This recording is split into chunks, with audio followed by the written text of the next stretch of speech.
Hello, meu nome é Mariana dos Anjos e esse é o Dicas, um canal para compartilhar com vocês minha paixão por obras de terror. Dificilmente alguém que curte terror nunca assistiu o primeiro Atividade Paranormal. Ele foi motivo de muito alvoroço na época em que foi lançado, mas será que a gente já pode considerar ele um clássico? É sobre isso e mais algumas curiosidades que nós vamos falar no vídeo de hoje. Mas antes, se inscreva aqui no canal, deixe seu like, isso é muito importante para divulgação e bora falar de terror.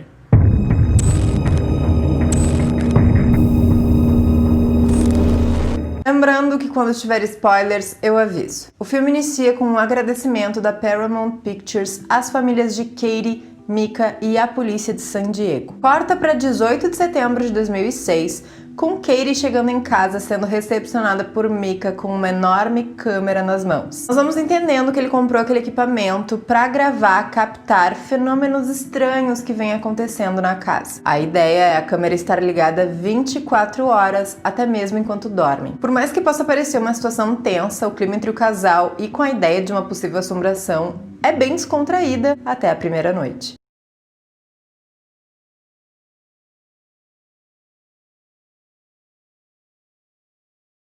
Atividade Paranormal é um filme ao estilo found footage gravado em primeira pessoa que foi lançado mundialmente em 2009. Dirigido pelo diretor de Primeira Viagem, Oren Peli, o longa custou apenas $15 mil. Isso é muito baixo de valor, gente. Tudo foi filmado na casa do diretor, o que é bem bizarro, já que ele teve a ideia da história a partir de experiências pessoais sobrenaturais. Eu jamais ia querer gravar alguma coisa assim na minha casa. Depois de pronto, o filme rodou no Scream Fest Horror Film Festival de 2007 e ao final das exibições sempre eram distribuídos DVDs. Em 2008, após passar pela DreamWorks, o DVD chegou até um de seus fundadores, nada mais nada menos do que Steven Spielberg. Spielberg pensou que o DVD era amaldiçoado porque depois que ele assistiu, as portas de seu quarto se trancaram e ele teve que chamar um chaveiro. Se foi marketing, não sei, mas... Bom, ele gostou do que viu e decidiu que o longa merecia um remake com melhor qualidade e tal, que seria produzido por Jason Blum, mas ainda assim dirigido por Oren Peli. O filme original entraria como um extra do DVD. Foi a Paramount Pictures quem adquiriu os direitos do filme, então Jason e Oren tentaram negociar para, antes de fazerem um remake, eles fazerem uma exibição teste. Isso para o estúdio testemunhar a reação do público ao assistir o filme original. Não deu outra e a ideia de um remake foi escanteada. O filme então foi lançado em 2009 mundialmente apenas com uma pequena alteração sugerida por Spielberg. No final desse vídeo eu conto como seria o final original. Lembram que eu falei que ele custou $15 mil? No primeiro final de semana, a Atividade Paranormal arrecadou 9 milhões nos Estados Unidos, batendo o recorde de A Bruxa de Blair e se tornando o filme mais lucrativo da história do cinema. E não é pra menos, tudo em Atividade Paranormal funciona. Não houve roteiro, então as falas foram praticamente improvisadas. O casal, completamente desconhecido, com excelente atuação, nos fez crer que de fato eles eram um casal assombrado por algo, e a falta de qualidade das imagens, somada à movimentação natural da câmera pelas mãos dos personagens, só contribuiu para essa sensação. É tudo muito simples, com um roteiro interessante, sacadas inteligentes que muitas vezes nos fazem sentir aquele arrepio, sabe? Ah, e uma coisa inesperada é que nós praticamente não temos jump scares. Sim, é justamente aquela sensação de pode acontecer alguma coisa a qualquer momento que prende a nossa atenção e tensão durante todo o filme. Eu assisti no cinema na época e lembro que quando terminou a sessão, como não tem música, não tem trilha no final, os escritos ficam passando em silêncio, eu e o resto do público demoramos até assim engatar aquela conversa baixinha, levantar das poltronas e tal, de tipo assim, tá gente, era só um filme, tá tudo certo. Então essa atmosfera tensa, ela realmente se prende por toda a duração do longa. Eu acho que tanto quanto A Bruxa de Blair, Atividade Paranormal é um exemplo de found footage e toda vez que falarem nesse subgênero, ele vai ser lembrado. Portanto, sim, eu considero ele um clássico já, mesmo tendo apenas 13 anos de história.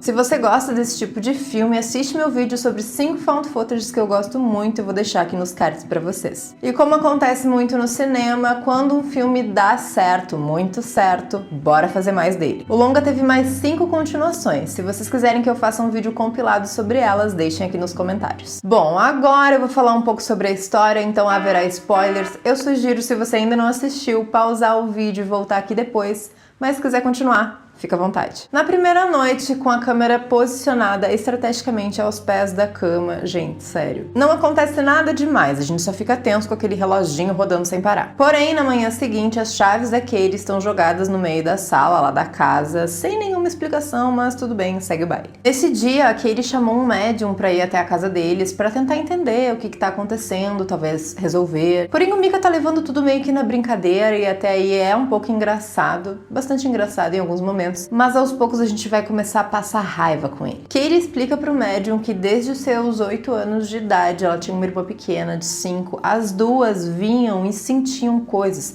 figuras sombreadas, sensações, suspiros no ouvido. Quando elas eram pequenas, a sua casa pegou fogo de forma enigmática. Nunca foi encontrado o motivo, a causa desse incêndio. A partir dos seus 13 anos, essas sensações, né, esse sentimento de presença de alguém começaram a acontecer periodicamente, somada a algumas situações estranhas, como torneiras que abrem e fecham sozinhas, suspiros e até mesmo ela escutar alguém chamar o nome dela. O médium explica que ele lida com espíritos e o que acompanha Katie parece ser um demônio, então ele não tem como ajudar, vejam só que legal. Mika sugere o uso de um tabuleiro Ouija para se comunicar com essa entidade, saber o que ela quer e mandar ela embora. Porém, o psico alerta para não fazer isso de forma alguma, porque como esse suposto demônio quer a Katie, chamar ele para uma conversa é convidar ele para entrar na casa. Katie pega o número de um demonologista, mas o Mika fica fazendo birra, diz que não é para chamar ainda, porque que absurdo, nem tá acontecendo nada demais, o cara vai só enganar ela. Enfim, a gente vai ficando com raiva dele. Ok, ela não liga por hora, mas na quinta noite dá um barulho muito alto enquanto a Kate tem um pesadelo. O Mika levanta e fala o quê? É isso que você tem? Começa a desafiar a criatura. E ele segue nesse mood, se achando, desafiando coisa ruim. Na 15ª noite, tá lá rodando o reloginho, a Katie levanta da cama e fica parada por mais de 2 horas.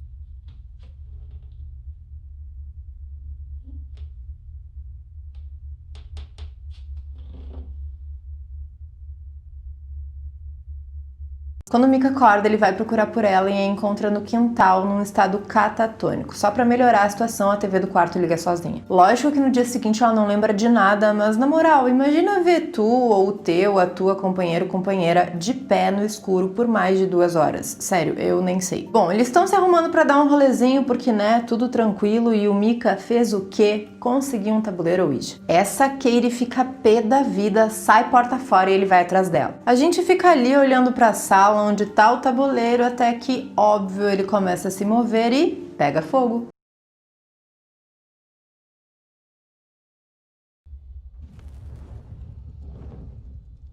A Katie quer ligar pro demonologista, óbvio, mas o Mika fica ali fazendo birra ainda, pedindo pra deixar ele mais uma vez tentar lidar do jeito dele, ela deixa. Tá, bom, ele joga talco no chão do lado da cama e é lógico que aparecem pegadas. É nesse momento que eles encontram a foto de Katie criança meio queimada lá no sótão. Ela entra em desespero porque essa foto não era pra estar ali, ela tava na casa que pegou fogo quando ela era criança. No dia seguinte ela entra em contato com o demonologista, mas ele tá viajando e aí ela liga pro médium então pra ele ir lá mais uma vez. A partir daí, amores, tá tudo fora de controle. Agora, enquanto eles dormem, a gente escuta o som de alguém subindo as escadas. Sério, peso no degrau. O Mika segue tendo atitudes idiotas até que enquanto eles estão jantando escutam um barulho. A foto que eles tinham do casal na parede agora estava quebrada do lado do Mika e com o rosto dele arranhado. Acho que não era só a gente que estava passando raiva com ele. O médium chega, mas não fica nem 2 minutos, afirmando que a sua presença tá piorando as coisas. Daí vocês, assim como eu, devem ter pensado, por que eles não saem dali? Porque não adianta, o bicho vai atrás dela. Tanto que na 12ª noite a gente escuta mais uma vez alguém subindo as escadas, lembrando que a gente não enxerga nada, por mais que a câmera esteja filmando a porta do quarto. E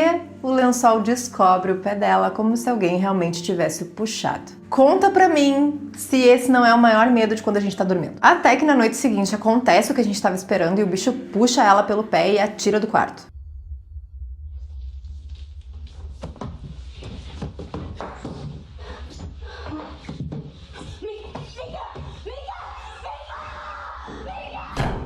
Eu adoro essa cena porque tu vê que ela tava dormindo e ela vai acordando aos poucos naquele desespero e assim, eu nunca fui puxada pelo pé, espero nunca ser, mas acho que se eu fosse, Seria mais ou menos assim a reação. Tá, volta. O que rolou no meio disso foi que ela levou uma mordida. Daí chega, né? O Micah decide, porque é ele que decide as coisas, que vão embora dali pra um hotel, já não dá mais pra ficar naquela casa. Porém, na hora de ir mesmo, a Katie tá lá num estado muito estranho, meio catatônica, e diz que ela não quer sair dali, que agora as coisas vão melhorar. Daí, em 8 de outubro, na 21ª noite, já não era mais a Katie, né? Nós temos o final, que eu gosto, muito embora eu deteste o finalzinho, tipo assim, o último segundo do rosto dela chegando na câmera, se transformando, sabe? Poxa, Spielberg. E nós temos a notificação de que o corpo do Micah foi encontrado no dia 11, mas Katie segue desaparecida. No final original, a título de curiosidade, a Katie sobe as escadas com uma faca na mão, dá uma risada e corta a própria garganta. Mas daí não rolariam as 89 continuações que ele tem, daí o tio Spielberg arrasou.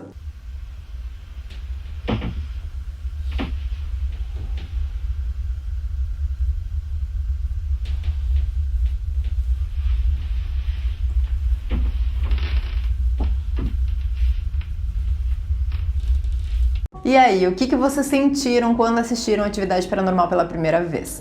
Querem vídeo dos outros 5 filmes? Deixem aí nos comentários. Me sigam lá no Instagram, @Morena dos Anjos, igual para Twitter. Muito obrigada por terem assistido até aqui e até a próxima.